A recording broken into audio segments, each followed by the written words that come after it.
Now, from Wish TV, your local news source, this is All Indiana Politics. Good Sunday morning. Welcome to another edition of All Indiana Politics. I'm Phil Sanchez. Governor Eric Holcomb will end his time in office in 1 month. He reflects on his 8 years in office with News 8's Tim Spears. What do you think your legacy will be? I think people will reflectively look back on this 8 years and hopefully see it as a time of significant growth in terms of economic development, which is paramount in the sense that that helps you fund everything else you do. If your economy's not growing, it makes everything else harder. I hope people look back and think, you know, we grew a lot together as families, communities, as a state, regions, and we were able to do things that we talked about for years. Finish I-69, double track the South Shoreline, bring in multiple billion-dollar investments. And so much of that happened after the pandemic. How do you feel like you handled it? The pandemic? Yes. Well, it wasn't just but you're asking me, so it was we. This was a global pandemic of which no one alive was aware of the impact in 1918. And for sure didn't have social media forces at work and play, spreading mis and disinformation, and the facts on the ground changing from very credible, trusted sources. And so for us, I give us really high marks in terms of understanding that we weren't going to please everyone. Anytime you ask someone to take into consideration changes in their individual liberties, you're not going to get 100% agreement on anything. With the benefit of hindsight, do you think the state should have responded differently at all during the pandemic? Well, what do they say? Hindsight's 20/20. I mean, you could spend the rest of your days second guessing, but when you're in the pocket and you're getting rushed, you rely on your team.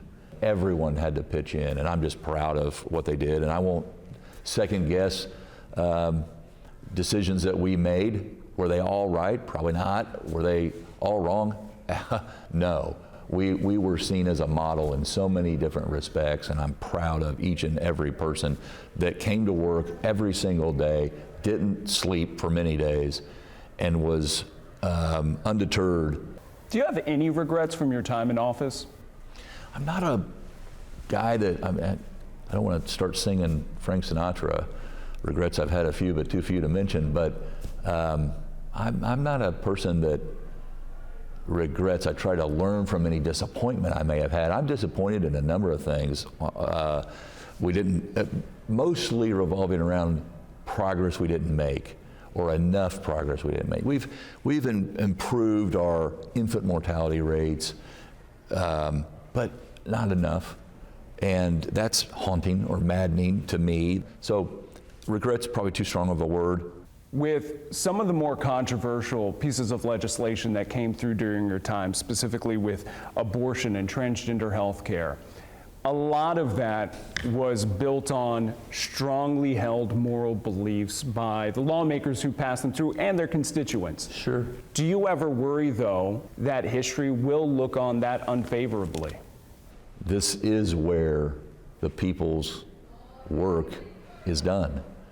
And it's very reflective of what's going on in the world at the time. And I'm very aware that the pendulum in society swings and issues ebb and flow. And so I would say don't be surprised by it or be worried by it. If you're here, it's part of your job. Your administration has taken steps to protect the unborn, but at the same time in recent months has taken steps to enforce the death penalty. Why is that? Speaking for myself, my administration, it's a difference of one very important word: innocent. And we will seek to protect at every turn innocent life. There is also something called justice, and that applies to people who are convicted and sentenced in Indiana according to the law to death. But until the law's changed, I'll enforce them as they are on the books. Well, and I feel like this moment in history is a little bit different than maybe it would have been 30 years ago in terms of enforcing the death penalty because of how difficult it is to get the cocktail, essentially to put the prisoner to death. Was it a deliberate choice by you? Definitely a deliberate choice by me to carry out the duties of my office while I'm here. I subscribe to the notion of capital punishment. I don't want to make any mistake here. But had I not, it would still be part of my job to make sure that the state of Indiana could carry out executions. What advice are you giving the governor-elect? To stay humble and hungry. You have to remain humble in the sense that you're going to learn every day. You're going to learn on your first day, and you're certainly going to learn on your last day from the Hoosiers that make up this state, what their desires are, what their challenges are, and to be able to build a team, cast a vision, and then start implementing and executing on the plan of the day. Where you come up short, tweak it, pivot, but keep moving forward. And you'll do that, you'll go a lot further, a lot faster if you do it with a lot of other people. What's next for you? Spending time with my wife, about at least 2 months. She mentioned to me that the last 8 years has been about my schedule. The next 2 months will be about our schedule. And I'm longing for that as well.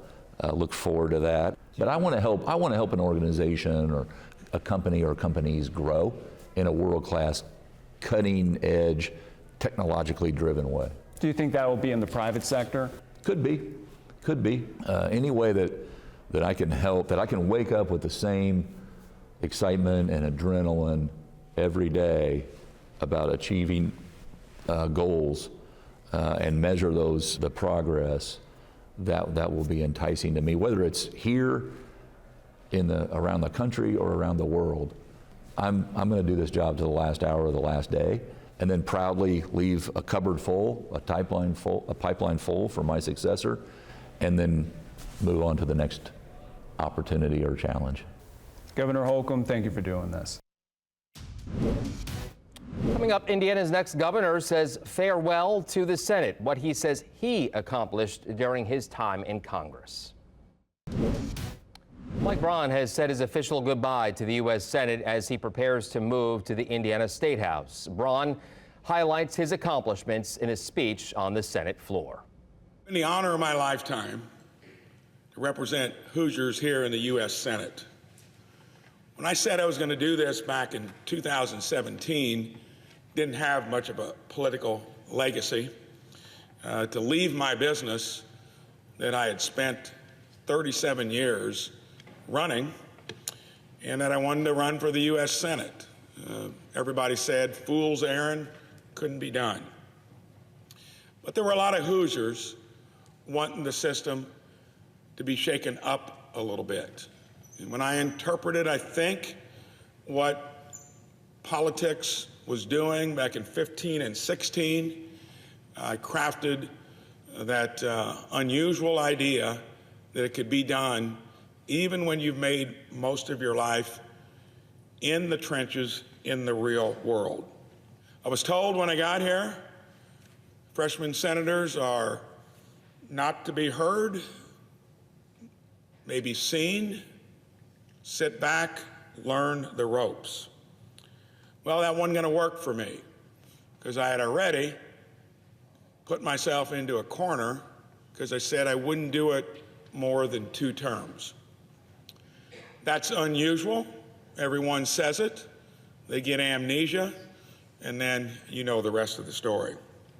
2021, freshman Senate office gets more bills across the finish line than any other. It's amazing. 37 in the span of 6 years. Again, that's why the Center for Effective Lawmaking singled out our office as being most impactful in areas like healthcare, education, and agriculture. All stuff I bumped into in so many ways in the real world before I got here. Veterans. That's an issue in many different ways. Those that serve our country still have trouble getting basic benefits, especially as it relates here in the federal government where most of them come from. They told us back home in Indiana that to get claims information through the mail or driving to a regional location was clumsy, even through the mail, logistically impossible when you had to travel sometimes 2 hours to get basic checkup. That was a real burden for disabled veterans. We wrote the Wounded Warriors Access Act to streamline the claims process with an online tool signed into law last year. Here, being on health, education, labor, and pensions, I told the chair of that committee, Senator Sanders, if you want to lower health care costs, start incentivizing the industry to be competitive and transparent. Well, that ended up creating what would be the most transformational bill called the Healthcare Price Transparency Act. And when you're getting someone like Senator Bernie Sanders and Mike Braun, the two loudest voices in the Senate on health care reform, that's a modern miracle. And that bill is there as a template, already strongly bipartisan. Some of the features of it could be dropped into reforms that we do even this year. In the real world, you got to live within your means. Borrowing money from our kids and grandkids is not a business plan that's going to work. How do we turn things around? The best thing, we are not flying blind here. There's an instruction manual. It's called the Constitution, especially the 10th Amendment. As the federal government has struggled, the states have been a laboratory for how you fix things. That's where the innovation is going to come from in the next decade. And I'm so excited to lead that charge back home in Indiana. It was so hard to get here in the first place. The question I get asked most, why wouldn't you stay? Well, I kind of explained that a little bit earlier, that I believe in term limits, and it was an either-or choice. Either run for governor or serve another term here. I'm not going to lose sight of what I've been a part of. All right, coming up, Indiana's best political team debates Governor Holcomb's legacy. Welcome back to All Indiana Politics as we welcome in two members of Indiana's best political team, Republican Tom John and Democrat Kip Tu. Gentlemen, we've had a lot of discussion about legacy so far in this show, so let's add you to that conversation. Let's talk about Governor Eric Holcomb. Tom, I want to start with you this week. For you, what is the legacy of Eric Holcomb, and what are the high points for you over the past 8 years? Well, I think what you've seen is steady government towards improving the lives of Hoosiers and the state of our state. You've seen in his time $150 billion $154 billion invested growth in our GDP. You've seen him reduce the debt of the state.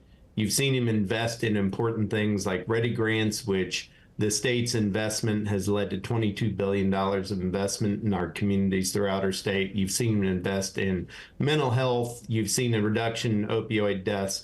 So he's been working to really practically make Hoosiers' lives better. I think that'll be his legacy. Obviously, the other piece is having navigated COVID in, I think, a thoughtful and deliberate manner.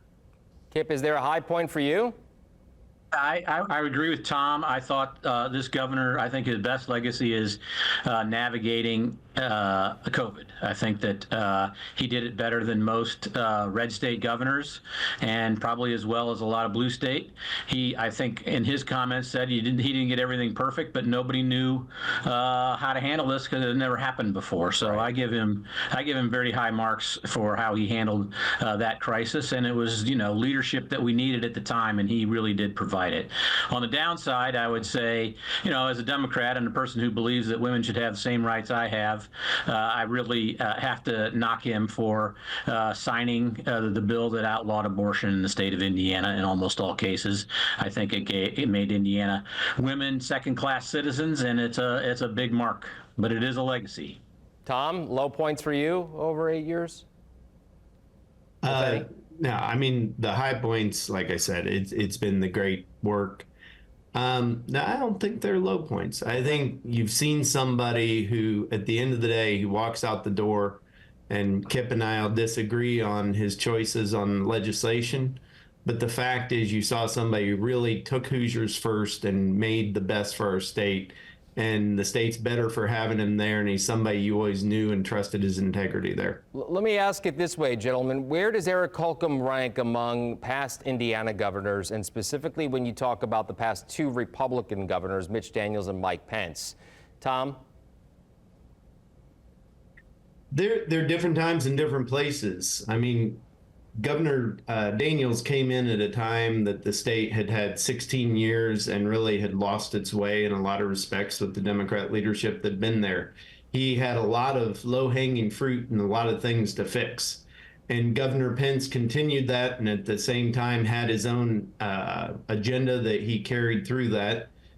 4 years is a relatively short time, but then you had Eric Holcomb come in and I think continue some of the things that were started there, and at the same time say, I'm at least going to keep the state going and improve where I can, but understand I'm not just changing things to change things.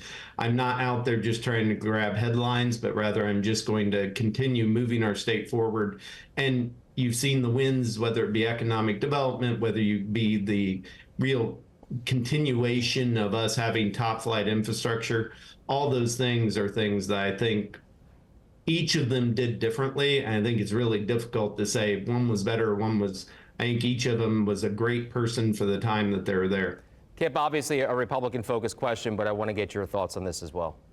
I think stylistically, Eric Holcomb was my favorite of the three.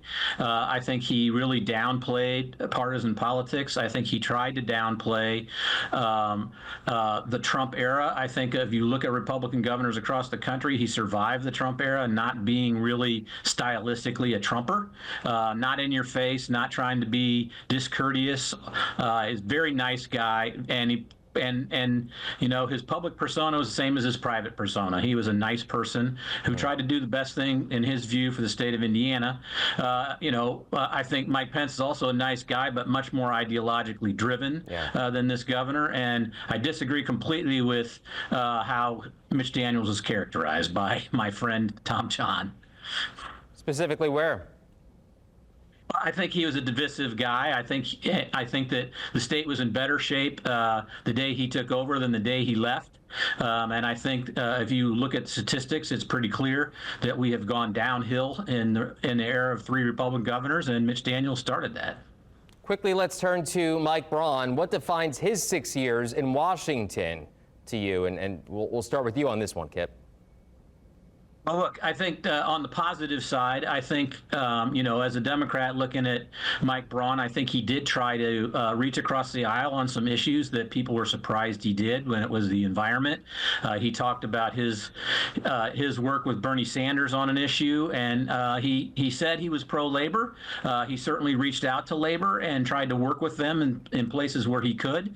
So from that standpoint, I think, I thought it was good. I obviously didn't like him kowtowing to Donald Trump. I don't like that he didn't vote for him to be impeached. I think the corrosive effect of Donald Trump on our country is going to be a long-term stain on everybody who is supporting. I'm running out of time. Tom, I want to get you in here too. Quickly, 15 seconds. Over 3 dozen bills that had practical effect on people's lives and reaching across the aisle. You can't ask for much better in a one-term senator to go out there, get things done, and now come back to help our state. Okay. Well, fair enough. We'll leave it there. Happy holidays to you both. Good to see you. Thank you so much for joining us. Yep. We will be right back. All right, that's it for us for now. Thank you for joining us for All Indiana Politics this week. We'll be back here, of course, next Sunday morning, as always, at 9:30. And be sure to check out the All Indiana Politics podcast online at wishtv.com. Have a great rest of your weekend.